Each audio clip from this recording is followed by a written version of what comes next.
मैं तुम्हें वीडियो शुरू होने से पहले ही बता दूं, इस वीडियो में मैंने 7 पॉइंट्स बताए हुए हैं, लेकिन उनमें से 5th और 7th वाले पॉइंट्स सबसे ज्यादा इंपैक्टफुल होने वाले हैं। इसलिए वीडियो को बिल्कुल भी स्किप मत करना, क्योंकि ये पूरी वीडियो एक प्रॉपर फ्लो में बनी है। हर एक पॉइंट एक दूसरे से कनेक्टेड है। अगर एक भी पॉइंट मिस कर दिया तो बाकी का इम्पैक्ट उतना नहीं आएगा। और टेंशन मत लो, मैं तुम्हारा बिल्कुल भी टाइम वेस्ट नहीं करने वाला। डायरेक्ट पॉइंट टू पॉइंट बात करेंगे। तो चलो शुरू करते हैं पहले पॉइंट से, जिसका नाम है सेल्फ लर्निंग।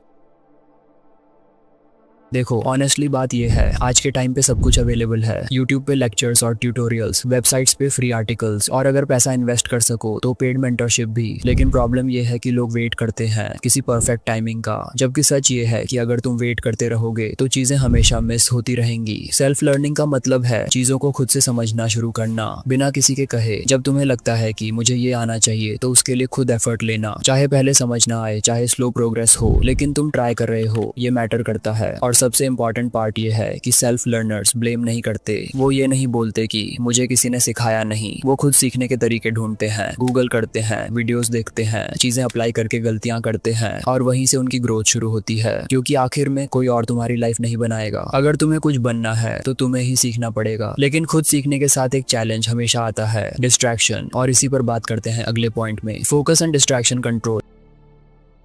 अगर तुम सेल्फ इंप्रूवमेंट के वीडियोस देख रहे हो तो क्लियरली तुम अपनी लाइफ में कुछ ना कुछ इंप्रूव करना चाहते हो। तुम्हारा दिमाग शार्प तो है, लेकिन इस वक्त हर जगह भटक रहा है। हर 2 मिनट में फोन उठाता है, नोटिफिकेशंस चेक होते हैं, और बिना रीजन के इंस्टाग्राम या यूट्यूब खुल जाता है। तुम खुद नहीं समझ पाते कि तुम्हारा फोकस कहाँ जा रहा है। लेकिन ये डिस्ट्रैक्शन कोई बाहर की चीज नहीं है, ये तुम्हारा ही सिस्टम है जो डिसिप्लिन लूज कर रहा है। लोग कहते हैं मेरा अटेंशन स्पैन कम हो गया है, लेकिन असली बात यह है कि तुमने अपना दिमाग ट्रेन ही नहीं किया फोकस में रहने के लिए। अगर तुम स्क्रॉल करते वक्त बस 5 सेकंड रुक कर ये सोच लो, क्या ये कुछ मिनट्स मुझे आगे ले जा रहे हैं या पीछे खींच रहे हैं, तो तुम्हारा पूरा माइंडसेट शिफ्ट हो सकता है। और फोकस बनाना कोई मैजिक ट्रिक नहीं है, ये एक डिसीजन होता है जो हर रोज हर घंटे लेना पड़ता है। और जब डिस्ट्रैक्शंस कम होने लगते हैं तब तुम्हें रियलाइज होता है कि दिन में कितना टाइम एक्चुअली तुम्हारे हाथ में था। और उसी रियलाइजेशन से शुरू होता है अगला पॉइंट, टाइम मैनेजमेंट।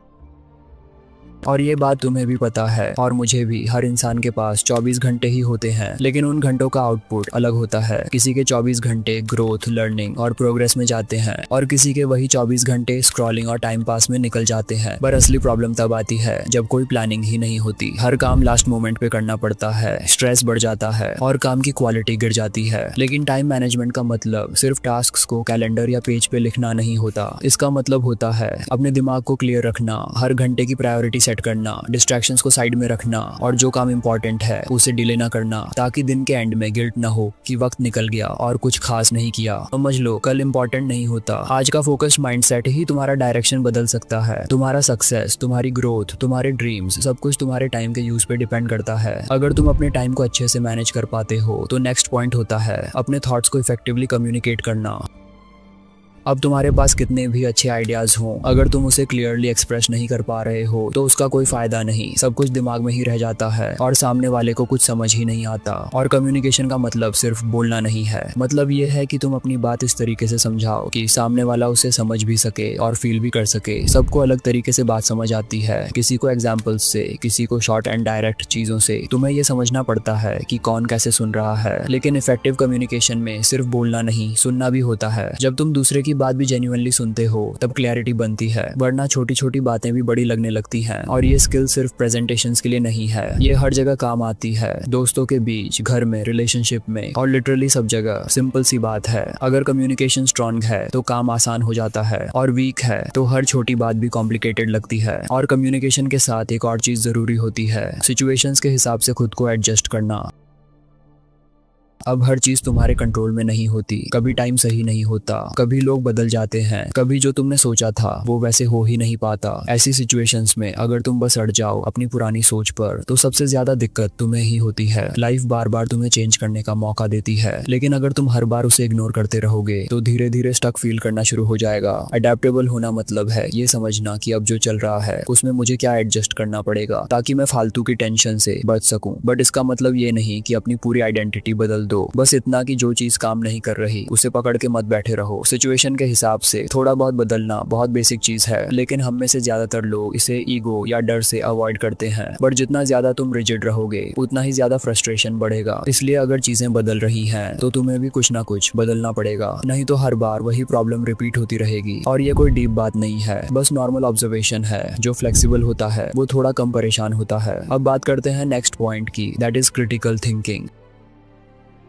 आजकल हर जगह से इन्फॉर्मेशन आ रही है, रील्स, यूट्यूब, व्हाट्सएप, दोस्तों के ओपिनियन, क्रिएटर्स का ज्ञान, हर सेकंड कुछ ना कुछ तुम्हारे दिमाग में घुसने की कोशिश कर रहा है। और ज्यादा प्रॉब्लम तब होती है जब तुम बिना सोचे समझे सब कुछ मान लेते हो। किसी ने बोला ये कर लो तो बस मान लिया, किसी ने बोला ये वेस्ट ऑफ टाइम है तो उसे इग्नोर कर दिया। इस चक्कर में तुम खुद का लॉजिक यूज ही नहीं करते। क्रिटिकल थिंकिंग का मतलब ये नहीं कि हर बात को डाउट करना है, बल्कि इसका मतलब है हर चीज को ब्लाइंडली फॉलो करने से पहले सोचना, क्या ये मेरे लिए सही है, इसका कोई लॉजिक बनता है, या मैं सिर्फ ब्लाइंड मेंटालिटी में जा रहा हूँ और मुझे इस चीज से क्या मिलने वाला है। और हाँ, हो सकता है मेरी या किसी भी क्रिएटर की एडवाइस तुम्हें गलत लगे, बट ये तुम्हारा काम है देखना कि क्या चीज तुम्हारे लिए सही है और क्या नहीं, क्योंकि हर इंसान की जर्नी एंड एक्सपीरियंस अलग होता है। जो हमारे लिए काम की चीज है हो सकता है तुम्हारे लिए जीरो हो। सो क्रिटिकल थिंकिंग का रियल मतलब है अपना डिसीजन लेना अपने दिमाग से, अपने लॉजिक से। जब तुम ये करना सीख जाते हो तब तुम डिस्ट्रैक्ट नहीं होते, तुम बस सेलेक्ट करते हो क्या तुम्हारे लिए सही है और क्या इग्नोर करना है। लेकिन एक चीज है जो क्रिटिकल थिंकिंग के बाद भी तुम्हें कंफ्यूज कर सकती है, वो है ओवर थिंकिंग।